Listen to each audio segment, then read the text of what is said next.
Good day, everyone. Richard Cowperthwait for Northwest Access TV. Thanks for joining us.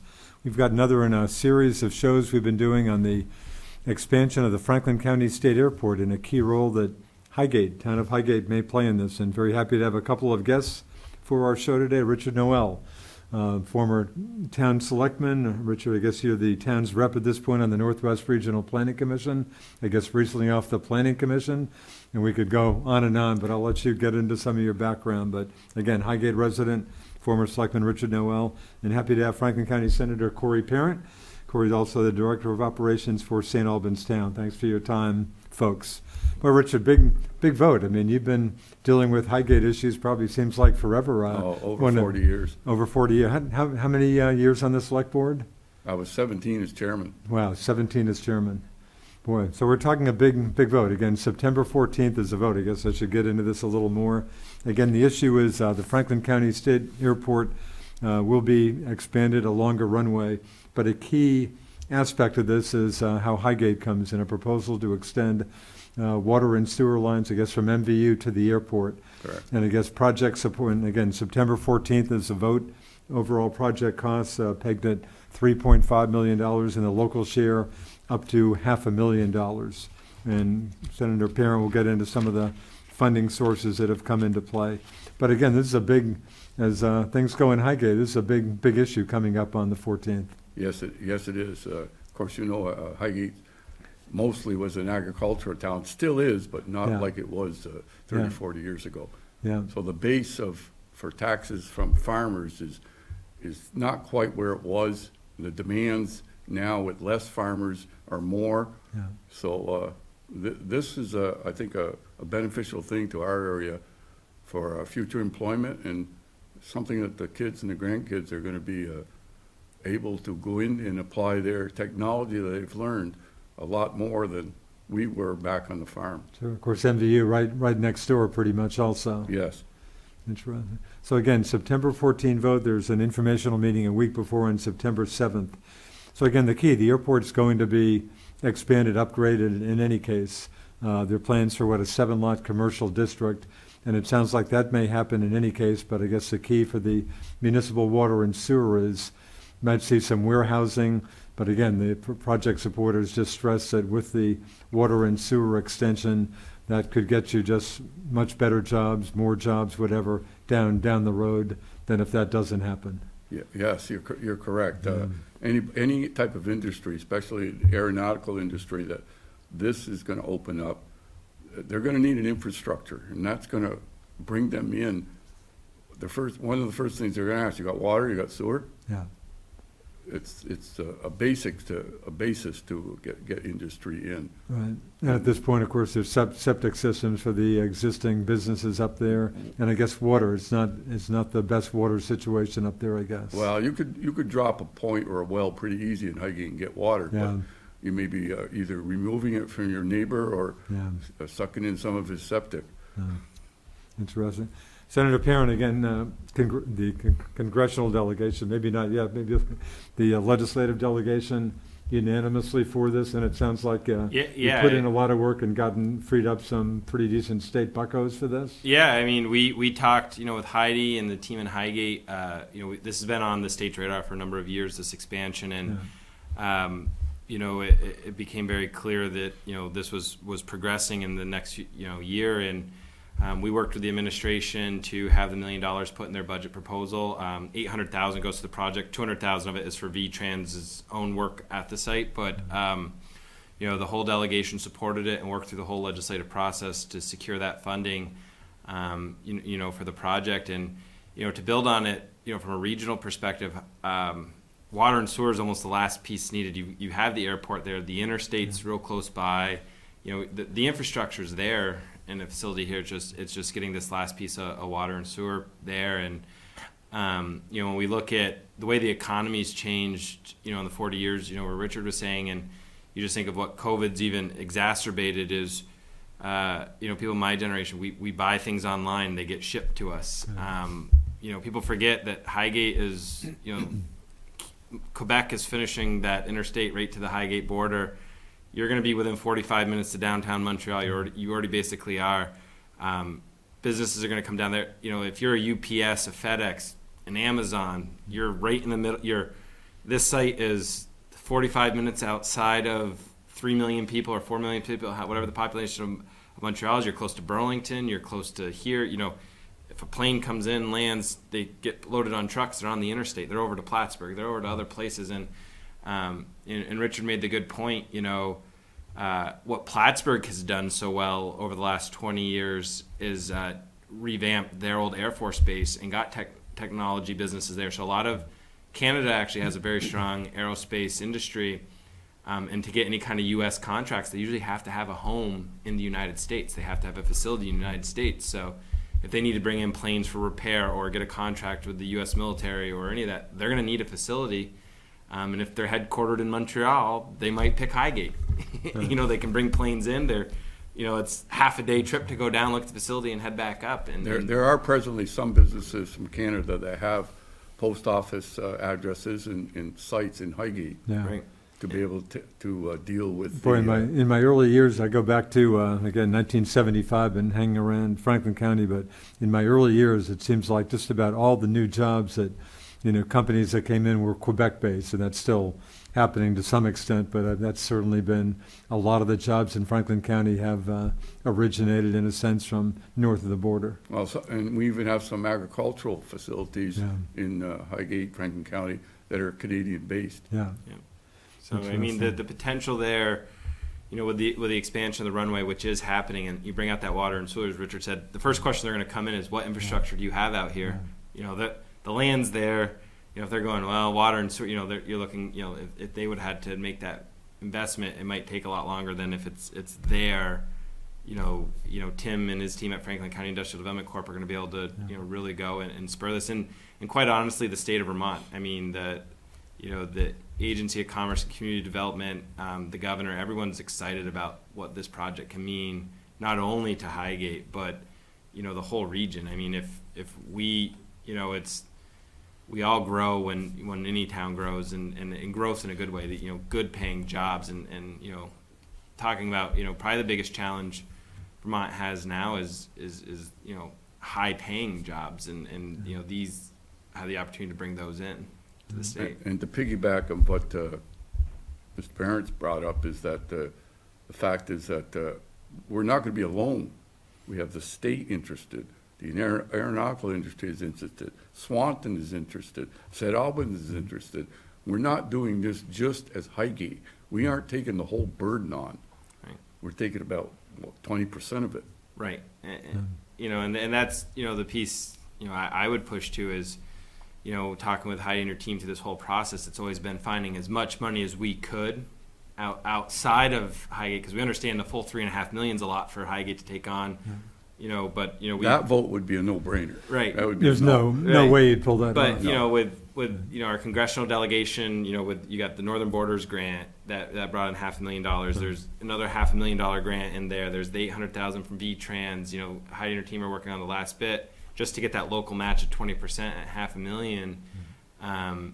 It really opens the door, and it's not just Highgate water and sewer infrastructure. I mean, if you look at what the federal government's done with COVID, a lot of this money, the money they've given towns in ARPA, has to go into water and sewer infrastructure. It has to go into these things. The federal government's talking about a transportation bill where there might be more money, and nationally, the United States of America needs to build more of this water and sewer infrastructure because it's so critical to our growth as a nation. And this is just our small piece of it in our little corner of the country. But a lot of this takes local matches. But if it weren't for water and sewer that was built in the southern end of St. Albans town 40 years ago, you wouldn't have that industrial park there that employs thousands of people. You got Ben & Jerry's, Peerless Clothing, you've got Superior Technical Ceramics, Barry Callebaut Chocolates, you got Techner Apex. With just about most of these companies looking for more workers as we speak, along Right. with everybody else, I guess. Yeah, but and you just that water and sewer infrastructure is just so important. Yeah. And to go and the nice part is by building it here in Highgate, it's not like people could say, well, there's still room to build industrial places in Franklin County, and there are, but not on an airport, not where you can bring planes in. So you will see a specialized business and industry come in, whether it's shipping or the aerospace industry. They're going to come in and they're going to want that runway. There's only one runway in Franklin County, and it's in Highgate. So, again, higher tax is a concern, and I know folks will pay some higher taxes, but I think you would say it's not a big hit with a local share of no more than $500,000. Yeah, but I as far as an individual, Yeah. I figured it up. It's we've got $100,000 assessment. It'll be an $8 increase. It comes out to only 0.081 of a cent. And well, okay, go bigger. Let's say you're paying $5,000 in taxes. Yeah. $40. That's half of a night out. I think it's within reason for what we're gonna get out of it. I look at that aerospace industry as it's been coming for years, yes, all over the world, but now we're getting up here in the Northeast. For example, that new company Beta that's in Burlington. My son started working there 2017, and there was 14 employees. Now there's 250. And the reason it bugs me because he passed away working for them. But understand. But a company that's just getting, sounds like it's doing great. Nice 7 days cover story a month or two ago. Yes. But and they really relish Air Force people that have been in the Air Force, been in forces. It helps. It works right into their type of flights. And, of course, now everything with computerization. The young people are all learning this. My grandkids know more about that than I do. No, tell me. I've got a kid who just went off to Italy for schooling, and it's, any issues I have, and I have a ton of issues, he can deal with any computer issues, in seconds. I'm going to miss this kid big time on a number of fronts. I'm back to my dinosaur days without him around, but yes, I understand the point very well. And I have a brother who's been flying since he was 21. He just retired at 60 years old. For Delta. Well, he flew for the Air Force, KC-135 fuel plane, and piloted for Delta. And it got to the point where his plane is flying itself. Basically, the human is there to catch any problems. Other than that, it could take off, it could land, it could do almost everything it needs to do, except if it has a glitch, then the human has to step in. But his last few years of flying was mostly set all the data up in the computers and let her go. Corey, I've got a good friend who lives near the airport who's not looking forward to what he figures will be more air traffic. Is it clear how much more air traffic? I mean, for folks who are nearby, they're going to be inundated with a lot more air traffic, or not clear, or not likely? It's hard to tell, not knowing who comes in those industrial spaces, but I remember when I was a House rep, we were talking about this probably 3-4 years ago with transportation. There was a company at the time interested at like a shipping company, and they were talking like 2 flights a day. So it'll increase traffic, but 2 flights a day doesn't seem and even if it goes to 4 flights a day. Right. That doesn't sound like, and we're not talking fighter planes. No, and I don't think we'll see commercial flights out of Highgate. It's going to be much more specialized. You might see. I'm hearing maybe like FedEx. I mean, right, like a FedEx or a UPS or something like that could bring like there. It was a company like that was talking about 2 planes a day. So, and that's not every day. That's weekdays. That's not your weekends. So certainly there'll be that, but it's not knowing all of it. And I think I want to touch back on people talking about the types of jobs that this industry brings in. Beta this summer paid high school kids in Vermont $25 an hour to intern to get them interested in going on to be engineers in college.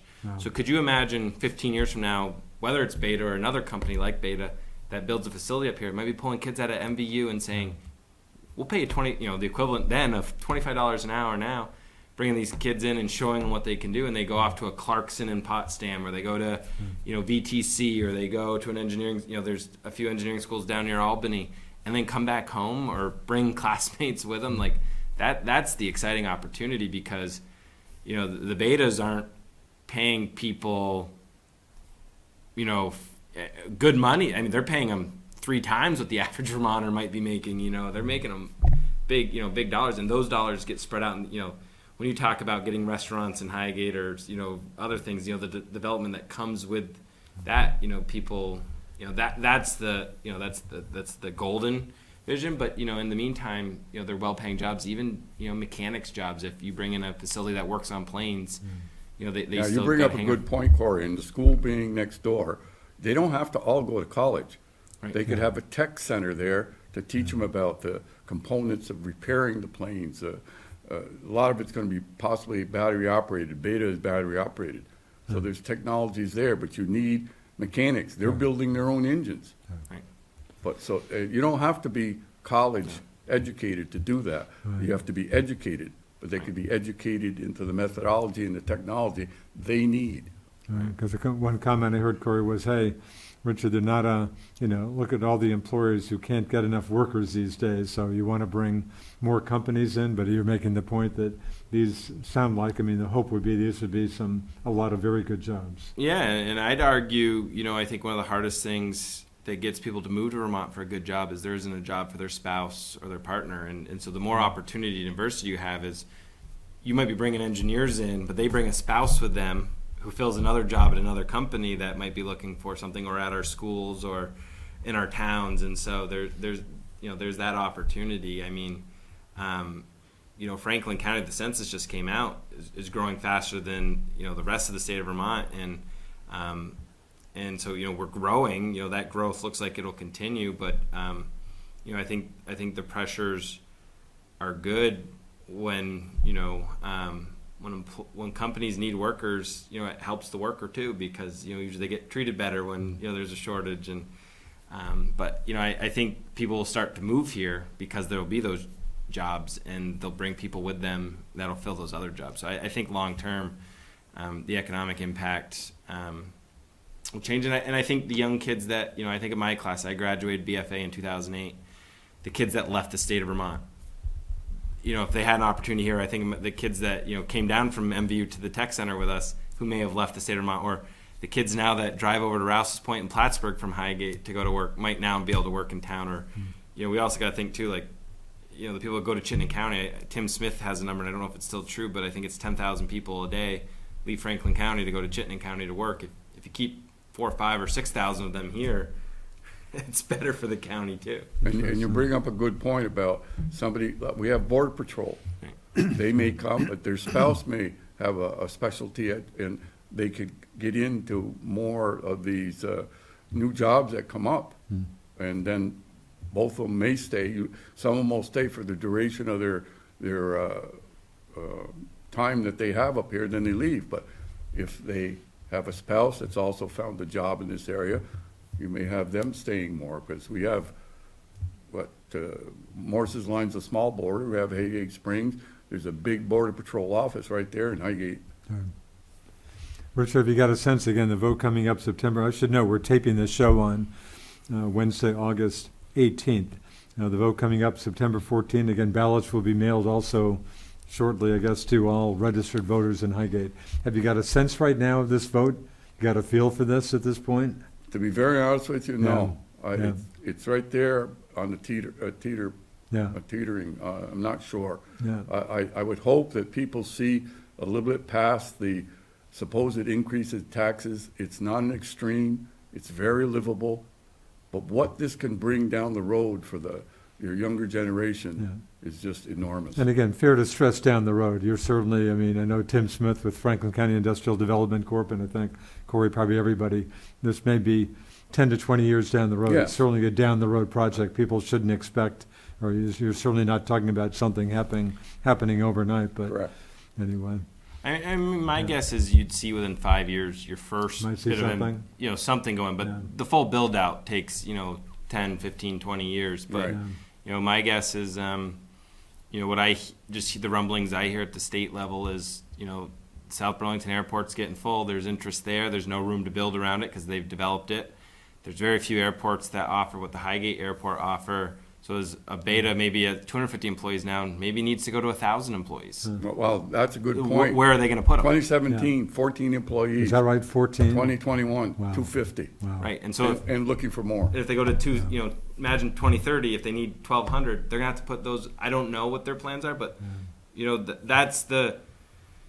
I would think Highgate would see I just imagine, there's a reason why this timing is happening now, and these conversations happen with multiple companies. I would guess there'd be one or two investments within the first decade, if not more, that would probably, if you think about what they would bring in, one of them probably almost makes the bond payment. You get one or two, and they make the payment, and then the rest becomes the gravy, if you will. But, it's that initial investment, to get it going. And as far as I know, Beta hasn't even gone public. No. They aren't traded. It sounds like a big success story. Some rumblings that there might be a National Guard presence down the road. Corey, anything you can say about that? There's rumblings, but nothing concrete. We're not looking for the Army Guard. We're not looking for the Air Guard to move from South Burlington to Highgate in the future, but possibly some. They could do some facility here. I doubt you could get the big jets in, but they might have a helicopter facility or something. There's always the possibility. Yeah. But nothing I've heard concrete plans. A lot of it. I think the thing that I heard a few years ago that was the most concrete was like a shipping company. Someone who could bring in a warehouse and get the trucks, the product from the plane onto trucks and out the door. Yeah. But I think the economy's changed, and where things are growing, I think people will be looking for these investments. So it's a little leap of faith, but I think at the end of the day, look what the success St. Albans Industrial Park's had. The Georgia Industrial Park has had pretty good success. Mm-hmm. You look out there, they've got their Century Arms, they've got the Perigo. I think the baby food factory out there is making a $300 million investment into Georgia. Think about that from a tax perspective. And I don't see the Air Force wanting to establish a port up here. Yeah. By the time they take off their plane, they'd be in Canada anyway. Yeah. Yeah. No, the location's incredible. What are you talking? 7 miles south of the border, 2 miles from the interstate. Mm-hmm. It seemed with an airport thrown in. It sounds Well, like with freight coming in on planes there, Yeah. and then getting transferred to trucks or vans, you're not talking pounding down a road 10, 15, 20 miles, 2 miles. Yeah. There's so much talk about again, you've been a Highgate resident. You know Highgate probably about as well as anybody. Much talk about the project. Do you think most people are aware of the vote coming up, or have some information, some knowledge about this? Well, I think they're aware that the vote's coming up, and they're talking this big dollars, but I think they need to be more informed on the possibilities of what can come out of this. And again, we're taping this show on Wednesday, August 18th, and I guess the Select Board is meeting tomorrow night from today's perspective, August 19, when I guess they'll expect to vote basically in favor, for resolution in favor of the project, and it sounds like at least a 4-1 vote on the Select Board in favor of it, if not so. possibly even unanimous, but 4-1 at least. The majority of the Select Board is in favor, and they could see that this is something that can benefit the town in the long run. And as a former longtime selectman, I'm sure you'd like to think a Select Board's official approval of the project would be worth something. Would you think that would be worth something to kind of your average Highgate voter? I would think so. You'd hope so, I'm sure. Some Highgate people they're out on their own. They walk to the beat of their own drum. Yeah. I always thought that the three-man board was enough, and the best board was a friendly dictatorship. Yeah, that's right. You'd still like to go back to a 3-member board these days, or still think that's better? It's hard enough to make decisions with 3. 5 is even harder. Although it sounds like just about most towns, communities have gone over to 5-member Right. boards. Interesting. Corey, again, anything? We haven't got about 5 minutes left. Any other? No, I just think I'm cautious too, because while I represent Franklin County, I'm not from Highgate, and I don't live in Highgate, and I'm not paying it. But Maybe we should know. You're St. Albans Town, right? And you're telling me something I didn't know. St. Albans Town, now the largest municipality of Franklin County's 15 municipalities. Yep. Just edging out St. Albans, place, St. Albans City. Yep. Yeah. No. The census shows the town of St. Albans grew at 16.5% over the last decade. But a lot of that growth. If you look at when our industrial park went in, it's St. Albans probably had about 3,000 people. Now the town of St. Albans is sitting at about 7. And that growth's going to continue up and down 89. It's not St. Albans town miracle. It's Georgia and Fairfax are seeing growing pressures in Swanton, and and this will happen too in Highgate. But what the benefit is of this too is long term. But you think of like the town of St. Albans has a $1.1 billion grand list. Oh, It's not the homes that create that grand list, it's that industrial park. So when you talk about, the policing services that the town can afford to buy, and have a fairly inexpensive local tax rate, the school tax is another story, but, the one that the select board controls, it's because it has that grand list, and those jobs and the people coming in and that allows you to fund your budget. So when, it's a little bit here, but if you were to get a $10 million investment, or say you got 7 lots and each one of them puts in a $5 million, you had $35 million your grand list. These places aren't sending kids to the school, the jobs are coming in, but we have a good example of that already in Highgate with the Casella Reload. Right. We have the Swanton Electric plant, and Highgate taxes I know everybody complains about their taxes, but if you look at it statewide, we're pretty reasonable. sounds like you're doing pretty well. Yeah. Right. I mean, you got a big boost. Is it the converter station? If I'm using the right term, I can remember That's when true that. too. We have Velco that has, that's a big loop. Yeah. That collects power from 2 places in Canada and turns it around and sends it. It isn't using Highgate. Yeah. Yeah. Oh, and that's the key. I mean, when you actually think of why Highgate's also perfectly primed, I mean, you guys have energy here too. I mean, you can pull energy in for these factories. Literally water and sewer is the missing piece. We have electrical, we have gas. Yeah. I should say Swanton has the gas, but we're Close by. we're Right. borders. Yeah. Yeah. So the proximity of all this necessary power is there. Yeah. It just needs the water and sewer to facilitate them, the industries to want to come to here, because part of the infrastructure is there for them. Yeah. Any other projects? There are obviously some other state airports. Anybody else doing anything like this elsewhere in the state, Corey? I think there's a reason why the state of Vermont has prioritized and give funding to this project. Yeah. I mean, I don't know any more than that, but that's an answer I get when I ask people up the food chain in the administration about, what are our options here, and there's a reason why this one's getting prioritized, and I think I think that's an opportunity for us to grow, and I think our congressional delegation, Senator Leahy and Congressman Welch, know the importance of this project. And they're helping with the funding of the runway expansion. Government moves slow, and very rarely does it all align. And to me, while I haven't connected all the dots, when you're starting to see the dots start to align, Right. It's telling you something. And sometimes in life you got to learn to read between the lines. And if you think the governor it was a push, but there's a reason $1 million was put in his budget. It's hard to get a specific project funded in a budget. And People don't I agree realize with that. Corey, and I think the townspeople of Highgate, this is a opportunity to piggyback, to have other people supporting this, and we won't be doing this alone. Yeah. I mean, you think about it. You're getting a $3.5 million investment just in water and sewer, plus the millions of dollars in the. I don't know the total amount, but you're talking $5+ million investment in your community for $500,000. It's not to not say that. I know the $500,000's a lot of money, but you're getting a pretty big multiple on that investment. Pretty good return. Yeah. Right. And even, I guess, the possibility that $500,000 up to $500,000, that might even. Some of that may be funded, You but may get some more funding, Correct. but no more And than it may not be $500,000 for the $500,000. local share. correct.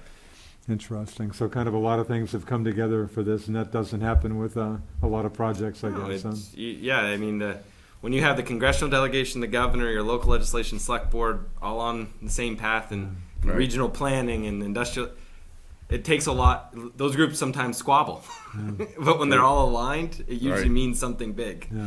So You've got the Fed, the state, and the town.